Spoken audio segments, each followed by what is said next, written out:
भगवाधारी बन गए हैं। चाहे 9,000 करोड़ बीघा जमीन हट, आप जैसे चैनल को आज के बाद कभी नहीं आएंगे। मैं सवाल पूछ रहा हूँ, 10 करोड़ का मानहानि का नोटिस ये थमाया है मुझे पप्पू यादव ने, किस लिए? दोस्तों, कल हमने एक वीडियो बनाया था जिसमें इस बात का जिक्र किया था कि न्यूज़ 18 के एंकर अमीश देवगन ने इस्तीफा दे दिया है। भड़ास फॉर मीडिया जैसे न्यूज़ पोर्टल पर खबर भी छपी थी। तो कुछ ने ये भी बताया था कल कि दरअसल उन्होंने इस्तीफा नहीं दिया है, न्यूज़ 18 वालों ने उनसे इस्तीफा ले लिया है। अब सच्चाई क्या है क्या नहीं है तो अलग विषय है, लेकिन अब खबरें ये आ रही है कि उनका इस्तीफा नहीं हुआ है और वो आने वाले समय में न्यूज़ 18 पर दिख सकते हैं।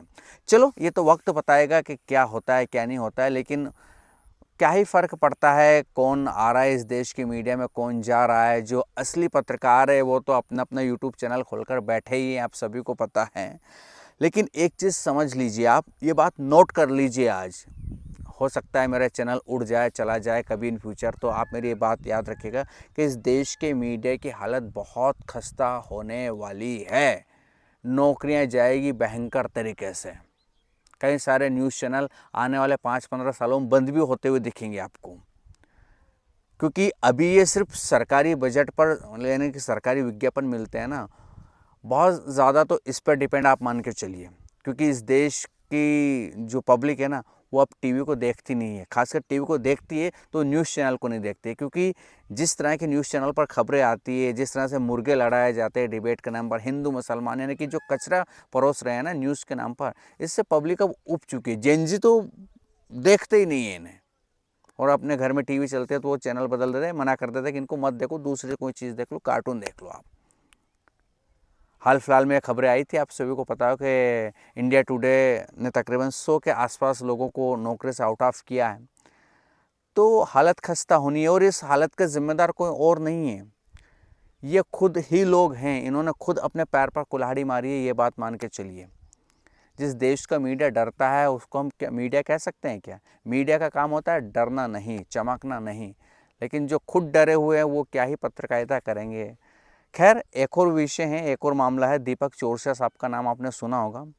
अच्छे पत्रकार थे, बहुत शानदार रिपोर्टिंग करते थे। एक समय में उनका show Deepak Chaurasia tonight with Deepak Chaurasia करके शो आता था, हम भी देखा करते। 2012-13 में जब हम पत्रकारिता के छात्र थे, उस समय हम इनके फ़ैन थे भैया, इनको बहुत फॉलो करते थे। इनकी बातें, इनका लिखा लेख, इनकी पत्रकारिता के हम कायल थे, क्योंकि बहुत शानदार पत्रकारिता करते थे। उसके बाद से पता नहीं क्या हुआ इनको, किस तरह से इनका माइंड डाइवर्ट हुआ। ये मतलब जिस तरह की इनकी पत्रकारिता होने लगी ना, लोग इन्हें कुछ समय तक तो ठीक ठाक पसंद, लेकिन उसके बाद इनकी पत्रकारिता ही रह गई। और हाल फिलहाल में पप्पू यादव ने इनके ऊपर ऐसा कह रहे हैं कि कुछ करोड़ों रुपए का, 10 करोड़ रुपए का आसपास का मानहानि का मुकदमा किया है, और उन्होंने रिप्लाई भी किया। और ये किसी चैनल में है, अभी उस चैनल का नाम मुझे ठीक से पता नहीं है किस में है, लेकिन खुद का यूट्यूब चैनल भी इन्होंने खोला था। वो चला रहे नहीं चला रहे इसका भी कोई आइडिया नहीं। यानी कि बहुत अच्छे पत्रकार थे, लेकिन उन्होंने अपनी हालत क्या कर ली आपको पता है। न्यूज़ नेशन में भी थे, उनका एक मामला सामने आया था, वही आप जानते हो। वो चुल्ले पर पानी में मेरा काम सवाल पूछना है, मैं सवाल पूछ रहा हूँ। मुझे ये बताइए, आपके ऊपर रंगदारी, अवैध वसूली, लोगों को डराना धमकाना, हत्या की साजिश, बलवा करना, इसके कितने मुकदमे थे? ये कभी नहीं रहा, ये कभी नहीं, कभी एक नहीं। पप्पू यादव जी, आपका नाम बिहार में संगठित अपराध के लिए लिया जाता था ना, आज आप भगवाधारी बन गए हैं। चाहे 9,000 करोड़ बीघा जमीन हट, आप जैसे चैनल को आज के बाद कभी नहीं आएंगे। मैं सवाल पूछ रहा हूँ, आप नाराज हो रहे पप्पू यादव जी, ये क्या बात हुई? आप भगवाधारी बन के बैठे हुए हैं, आपके ऊपर हानि का नोटिस, 10 करोड़ का मानहानि का नोटिस ये थमाया है मुझे पप्पू यादव ने, किस लिए? क्योंकि मैंने उनसे सवाल पूछे, वो तमाम सवाल आधार के साथ थे। पप्पू यादव जी, मैं आपको ये बताना चाहता हूं कि आज तक ना तो मैं कभी झुका था, ना आगे झुकूंगा।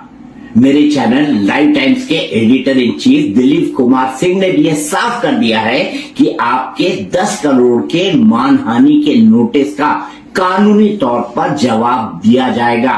और जहां तक तथ्यों के आधार पर सवाल पूछने की बात है वो मैं करता रहूंगा, क्योंकि हमारा चैनल लाइव टाइम साफ साफ कहता है complete truth whatever it takes. चूंकि मामला अब अदालती है इसीलिए मैं ज्यादा टिप्पणी तो नहीं करूंगा, लेकिन सोचना भी चाहिए किसका मान और किसकी हानि। इसका मैं लंबा विश्लेषण कर सकता हूं, लंबी बातचीत भी कर सकता हूं। ये मेरे पास इतना मोटा आपका हलफनामा है जो आपने 2024 के चुनाव के अंदर इलेक्शन कमीशन को दिया है। और अमन चोपड़ा ने भी, जो न्यूज़ 18 के एंकर हैं, इन्होंने भी अपना एक यूट्यूब चैनल बनाया है, दिख रहा है, फेसबुक पे उनकी पोस्ट आती है। और तो धीरे धीरे है ना, ये जो कई सारे पत्रकार जो निकाले जाएंगे आने वाले वक्त में, ये सब यूट्यूब पर ही आएंगे। कई सारे आ चुके हैं, NDTV से निकाले गए कई सारे पत्रकार यूट्यूब पर आ चुके हैं। और यूट्यूब पर भी इतना ज़्यादा लोग आ जाएंगे तो फिर किन किन को देखेंगे। और जब सरकार चेंज हुई तो सीधी सी बात है कि व्यूअरशिप घटेगी। बहुत सारी चीज़ें चल रही है। हाल फिलहाल में हम राहुल गांधी की बात करें तो उनका एक वीडियो सोशल मीडिया पे काफ़ी वायरल हो रहा है, जिसमें प्रियंका गांधी और वो दोनों भीग रहे हैं और भीगते हुए की बातचीत की जा रही है और तरह तरह की बातें हो रही है। लेकिन एक चीज़ और बता दूं, इस समय रांची में जो प्रोटेस्ट चल रहा है ना, उसमें राहुल गांधी से किसी ने पूछा कि आप झारखंड के विषय पे क्यों नहीं बोलते, तो राहुल गांधी ने साफ कहा है कि भाई मैं, वो झारखंड हो, उत्तर प्रदेश हो, पंजाब, जहाँ भी, यानी कि जहाँ कांग्रेस की सरकार है वहाँ भी उनका कहना है कि जो शिक्षा का गड़बड़ झाला हो चुका ना, इसको सुधारना ज़रूरी है। तो वो सब कुछ बोल रहे हैं, ऐसा नहीं कांग्रेस का प्रदेश में उनके बचाव कर रहे हैं। तो ये सब चीज़ें हो रही है। अब देखते हैं क्या नहीं, वहाँ भी वो प्रोटेस्ट वालों के बारे में बोल रहे हैं। और अपने हक के लिए, झारखंड के स्टूडेंट्स अपने हक के लिए प्रोटेस्ट कर रहे हैं, प्लीज़ उनको सपोर्ट करें। देखिए, स्टूडेंट प्रोटेस्ट जो देश में हो रही है, एजुकेशन सिस्टम के खिलाफ हो रही है। मैंने साफ कहा है, देहरादून में कहा है, कोटा में कहा है और इलाहाबाद में जाकर कहने वाला हूँ, हमारा एजुकेशन सिस्टम कोलैप्स्ड है, बहुत महंगा है और ऑप्रेसिव है। हर सरकार को स्टूडेंट्स की बात सुननी चाहिए और एजुकेशन सिस्टम को बदलने के लिए एक्शन लेना चाहिए, चाहे वो कांग्रेस की सरकार हो, नेशनल सरकार हो या झारखंड की सरकार हो। और जो नेहा वोरा या बोरा करके उनके ऊपर स्याही फेंकी गई है, जो रांची प्रोटेस्ट में गए थे। तो देखते हैं क्या होता है क्या नहीं। आपको क्या लगता है मुझे कमेंट सेक्शन में ज़रूर बताइएगा। और हाँ, चलो फिर कल बात करें। नमस्कार।